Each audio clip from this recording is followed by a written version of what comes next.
All right, what's going on, everybody? We are down at CrossFit Rocks down at 17 Mile Rocks. It's in Brisbane. It's actually not CrossFit Rocks, it's actually Rocks CrossFit, but anytime I talk about it, I like to call it CrossFit Rocks. Whoa, here we go. And I'm doing a very cool drop in today because I met a CrossFit coach, Nash, down at my level 2. This is going back to the start of the year. And he was sort of telling everyone the story, like he had a background in strength and conditioning. He bought Rocks CrossFit. There's a bit more to this story, but he bought Rocks CrossFit, got into the CrossFit scene, did his level 1, did his level 2, awesome trainer, heaps of experience. And Rocks CrossFit is like an OG gym. I'm not sure of the details, I'll get that off him as well. But it's a bit of an OG gym. It's been around for a long time. I think it may have been through a couple different owners or different names. But it's super exciting because we've kept in touch since our level 2. He's always been telling me to come down, and I'm finally here. So Rocks CrossFit, 17 Mile Rocks. It's been flooded, it's been new owners, it's been everything, it's been done up. So let's have a look at Rocks CrossFit.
Alright, so this is day 1 of my annual leave, my vacation from CrossFit Coaching, and I've decided to do some more CrossFit, but I've decided to hit the road, and this morning I've gone down to CrossFit Rocks, or Rocks CrossFit. They're in 17 Mile Rocks in Brisbane, and they've got a bit of history. It's a fairly old gym. It's been through a couple of owners. It's been through a couple of very cool owners, and it's got another very cool owner, Adam Nash, and partner or wife?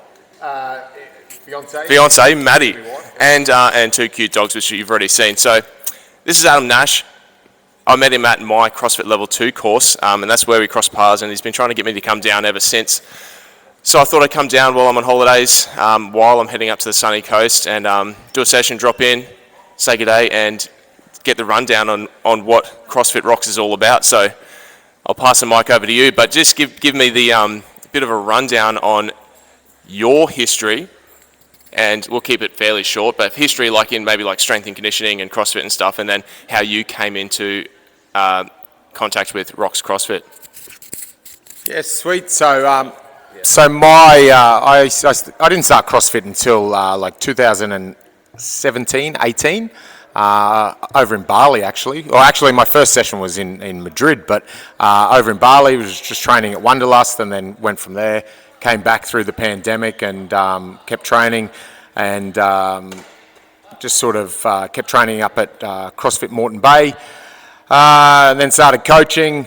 And then this sort of place came along. So that's the quick CrossFit history. And then my background is I played rugby for most of my life, got into strength and conditioning. In about 2008, I started a small gym, functional fitness gym, and actually CrossFit popped up on our radar, and we were like, nah, it won't be anything, like, won't get into that. And then we just kept along with that functional fitness thing, and sold that in about 2016, and then kind of got into CrossFit not long after that.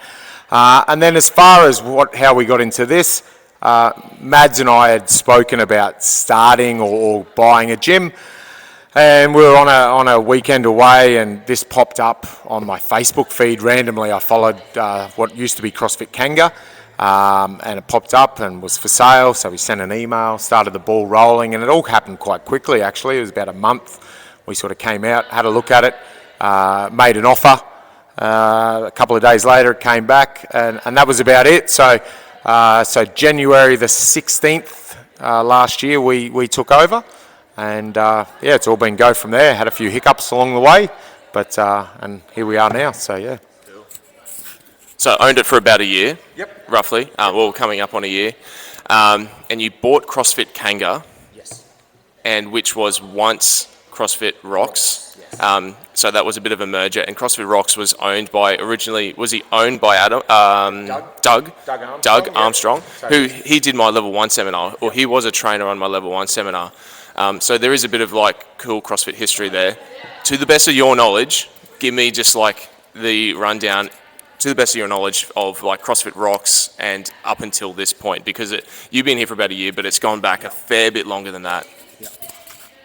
So Doug started CrossFit Rocks back in 2009, would have been 2009, 2010, somewhere in there. One of the OGs. Very OG. All right, yeah, very OG. So used to be the place.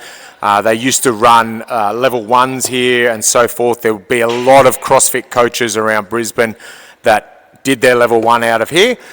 So he owned that. So that would have been for 7 years, somewhere 2017, I think. Kanga moved out of their old spot over at Richlands and bought Rocks and merged it into CrossFit Kanga Rocks, and they were here for sort of 3 to 4 years. And then in 2022, we purchased off Kanga and then changed it back to Rocks. So we just wanted to go back to the OG sort of thing. The way it was sort of run as Rocks is we like that vibe, we like that direction, and that's what we sort of wanted to go back to. Yeah. You kind of scored like a bit of a jackpot. I mean, there's a couple of other CrossFit gyms around here, but not just the location, the name. Like CrossFit Rocks CrossFit or CrossFit Rocks is kind of like, it's a bit of a banger of a name. I was just up at CrossFit Hero, and you think, how the hell does no one else, or did someone not secure that name earlier, or whatever? And I'm going to throw a few photos up on the screen. I'll jump and grab some screenshots of what it looked like beforehand. I did when I got before the class, I had a bit of a run through with the camera, and it's very nice and just done up.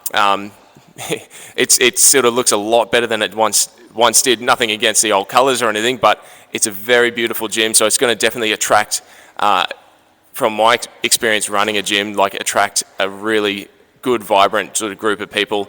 Everyone enjoys like having somewhere cool that to train, or somewhere that looks cool to train, a good environment, nice and tidy, good equipment.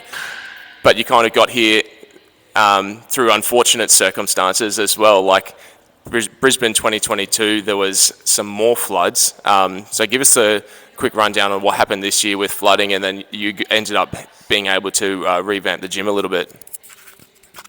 So we came in January 16th, great. We started cleaning the place out, started servicing a lot of the equipment and all that sort of stuff. Started giving the place a paint, all that sort of stuff, and then getting ready for the Open. So mid-February, we did the first week of the Open, and towards the end of February, and the floods in 2022. It had been raining, and we were complaining how slippery everything was because of the rain and all that sort of stuff. We went home after the first Open, and one of our members who knows a bit of rainfall and all that sort of stuff gave us a call and said, I should keep an eye on your gym, it might flood. And we're, yeah, okay, mate. 3 a.m. on the Sunday morning, got a phone call. He's like, I think you're going to flood. So we were living down the coast at the time, came up, looked around, nothing too much going on. Okay, it is what it is. A little bit of water over the back, sweet. Went back home, midday, he rings us again and says, you're going to flood, get your stuff out. So we called one of our coaches who lives just up around the corner. He goes, yep, I'll go down, have a look. Took us an hour to get up here. By the time we got here, there was a few members here already sort of piling stuff up. And we were like, yep, that'll be fine. And luckily Doug, who used to own the building, was here. And he's like, when it flooded in 2011, it came up to the roof. So we were like, so we rang one of our members who had a dump truck, got that down here, got all the rowers and bikes out, dropped them off at a member's place, got everything as high as possible. We walked through, when we walked through, it was up to about thigh high at the corner. And then when we left 2 hours later, it was just under sort of chest high. Yeah, so it's about there. So it probably flooded an hour or two after that. We sort of sat at home for 2 days not knowing what was going on, then got some photos, and we were like, right, came in 2 or 3 days later. So that was the Sunday, it flooded Sunday afternoon, Monday morning. And then we were in here, Tuesday was the first day we got in here. Members were in here Tuesday afternoon. We stripped the place out, we cleaned everything, and we were in here Thursday doing sessions with most people had one mat and a kettlebell, and I think we did some running, and we just made it work. So we were barely closed for a couple of days, and over the next 2 months we just cleaned this place, gutted it out. Unfortunately, insurance wouldn't come through for it. We were lucky enough that the government grant was there that we got, and we were able to sort of replace and repair everything that was needed, and that's sort of gotten us to where we were from there. And we just had a great community that stuck by us. We were looking at ways of stopping people's memberships, and everyone just messaged us and said, don't stop our memberships, we'll be sweet, like blah, blah, blah. So it was really good, real good support there as well. So, yeah. So cool to hear. I didn't actually realise that your insurance didn't come through or anything like that. Isn't that just a kick in the teeth? But it's good that government grant or whatever came through that you could sort everything out. Thanks for having me. I'm stoked to have passed cross at our level 2, and then that I finally got down here. Really impressed with the space that you've got. And I came at 9:30 just on a weekday, and there was, I didn't count how many, but there would have been 15 or so.